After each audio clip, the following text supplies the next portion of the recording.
untuk bertemu dengan seseorang yang katanya dengan ilmu yang dia miliki, dia bisa meramal nasib seseorang ke depan, nasib sebuah perusahaan, atau nasib sebuah bangsa dengan melihat nama dan tanggal lahir. Apakah dia seorang dukun? Mari kita sambut Dr. Arkan.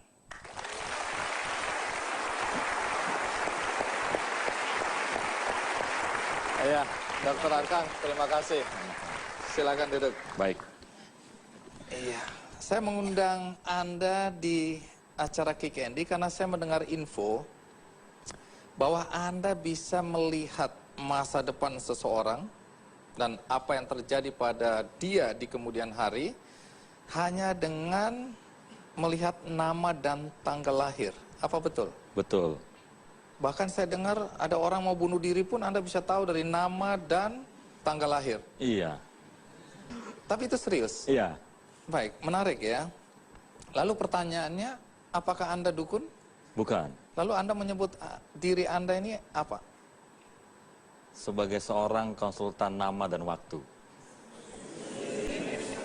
Konsultan nama dan waktu. Masih nggak jelas. Jadi ilmu apa yang Anda pelajari ini? Kalau dalam bahasa asli dinamai manutiras. Manutiras. Manutiras. Bahasa apa itu? Sanskerta. Artinya? Manutiras datang dari dua kata, manas dan tiras. Manas itu pikiran, tiras itu rahasia bagaimana pikiran itu bekerja. Jadi manutiras adalah suatu pengetahuan yang mempelajari bagaimana rahasia bagaimana pikiran bekerja. Bisakah Anda menjelaskan secara sederhana bagaimana cara kerja ilmu Anda ini?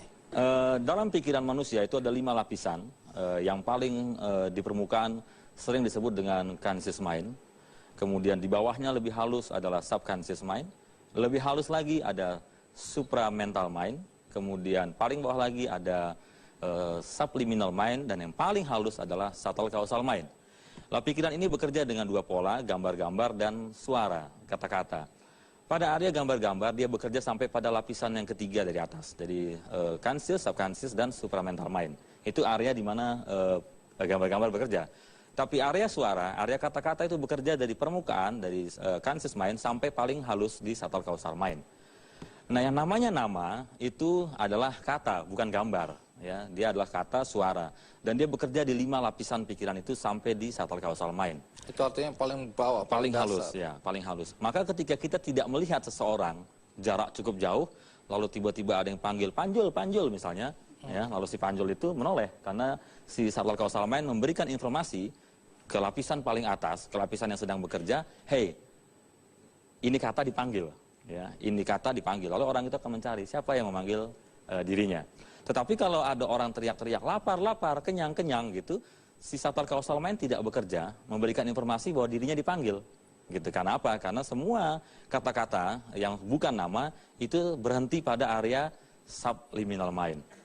Nah, ketika orang itu diberi nama dan nama itu ada di dalam subtle causal mind, si area subtle causal mind ini bekerja 24 jam penuh. Dia memberikan terus informasi ke permukaan, tergantung siapa yang sedang bekerja. Siapa ini maksudnya lapisan pikiran. Nah, nama yang terus-menerus bekerja di dalam area subtle causal mind tadi, itu terpancar dari pikiran kita keluar dan berinteraksi dengan alam semesta.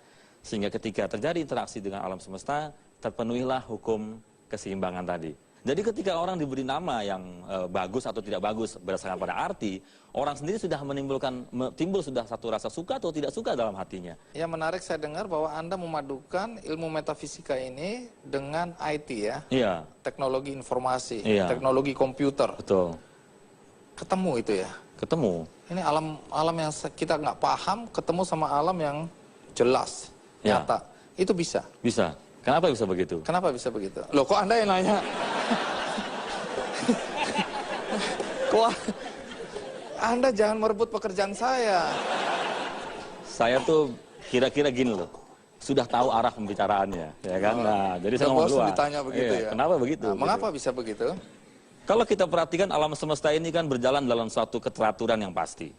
Jadi alam ini berjalan dalam suatu keteraturan yang pasti. Misalnya? Dalam keteraturan yang pasti itu ilmu pengetahuan bisa dibangun. Ya, misalnya Saya berambut, Bapak nggak berambut. Ya kan? Ada contoh lain? Saya berkacamata, ada yang tidak berkacamata. Nah, itu bagus. Saya laki-laki, banyak yang perempuan, gitu kan? Jadi tinggi badan kita berbeda, tampilan fisik kita berbeda, tetapi sistem yang bekerja dalam diri kita persis sama. Apa ada yang bernapas dengan ginjal di sini? Nggak ada, sistemnya sama, ya. Jadi tampilan boleh berbeda, sistem yang bekerja itu sama. Baik ilmu pengetahuan, baik itu seni budaya, baik itu hal-hal yang lain, berkembang dari apa? Dari pengamatan. Kalau orang Jawa bilang titen, gitu. Dititeni, diperhatikan. Memperhatikan suatu gejala empiris dalam waktu yang cukup panjang, kita akan menemukan suatu kesamaan-kesamaan, suatu pola-pola tertentu.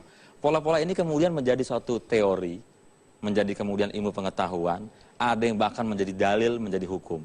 Lalu diuji coba terus, dicari hal-hal yang lebih dalam lagi, sampai akhirnya ditemukan rumus-rumus untuk mengukur suatu gejala empiris yang sedang terjadi. Gitu. Nah, penemuan-penemuan itu kemudian sampai pada akhirnya menemukan konstanta. Baik, Dr. Arkan, bisakah Anda memeragakan sedikit aja bagaimana nama dan tanggal lahir itu bisa dihitung berdasarkan kode-kodenya? Jadi di sana itu sudah ada, kita ada area input nama, lalu kemudian ada tanggal lahir di sana. Ini beneran ya? Ini beneran. Oke. Ya. Kemudian ada tombol scrutinize untuk mengurai struktur dari nama dan struktur dari waktu.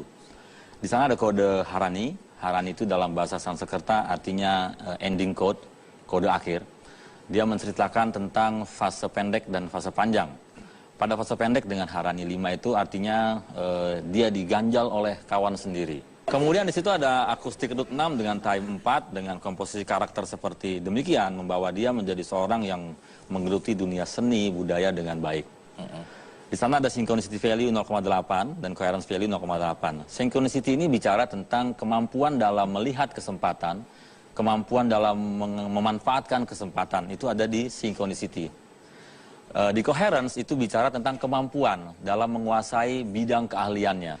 Untuk bisa sukses secara stabil, secara permanen, maka di area synchronicity value dia harus minimal di 0,8. Jadi secara keseluruhan ini positif buat Mas Butet? Secara keseluruhan ini positif, kecuali untuk Harani 5. Itu menunjukkan bahwa pada fase-fase pendek, ada yang mengganjal dalam karir dia, atau dalam kehidupan pribadinya, dalam kehidupan bisnisnya, ada hal-hal tertentu yang kemudian seolah-olah dia dikhianati. Harani 5 ini adalah negatif Harani yang paling berat daripada beberapa Harani yang lain. Sehingga potensinya besar sekali. Pada fase panjang, ini dapat mengakibatkan dia dihabisi oleh orang sendiri. Ini menarik. Rumus ini Anda yang menciptakan? Sebagian besar ya. Sebagian besar? Ya. Kalau dasarnya tentu tidak. Karena saya belajar dengan seseorang dan dia memberikan dasar-dasarnya. Iya, menarik. Nanti kita akan usut. Anda belajar di mana ini, ya. Anda doktor, tapi doktornya dari mana, dan Anda sebut tadi guru, gurunya siapa. Nanti kita akan tanyakan ya. Tapi untuk bisa mengetahui misalnya nama Butet Kartarejasa ini dimasukkan ke dalam sistem Anda, dalam waktu berapa lama bisa langsung keluar semua ini? Dalam waktu sekejap. Sekejap. Ya, Jadi masukkan namanya, masukkan tanggal lahirnya, klik scrutinize-nya, langsung keluar hasilnya. Kemudian dianalisa. Ya. Kalau dulu sebelum ada aplikasi ini, saya menggunakan kertas untuk mencoret-coret ya, berhitung di atas kertas, dan itu butuh waktu lama. Oh, sekarang nggak perlu. Itu Ya. pentingnya Anda memadukan dengan Betul. teknologi Ya. komputer ini ya. Ya. Ini nama orang. Ini bisa berlaku untuk nama apa saja? Nama orang, nama perusahaan, nama produk. Produk artinya branding name gitu. Kemudian nama negara. Berarti nama Kick Andy ini bisa diprediksi juga nih? Candy juga bisa diprediksi. Nanti urusan kita berdua ya. Kalau nggak bagus kita nggak usah tayangin ya. Ya kalau bagus kita keluarkan. Wah, kita keluarkan, kita promosikan, kita wah pokoknya gila-gilaan. Karakter orang banget gitu. Pertanyaan berikutnya adalah apakah setelah kita mengetahui ada kendala yang menghadang kita di kemudian hari dengan nama kita itu, kemudian kendala itu bisa disingkirkan atau dihilangkan? Ini kan pertanyaan berikutnya. Nah, untuk itu saya akan mengajak Anda nanti bertemu dengan seseorang yang katanya setelah mendapatkan saran dari Dr. Arkan, dia mengubah namanya dan kemudian hasilnya lebih baik. Siapa dia? Ikuti terus Kick Andy.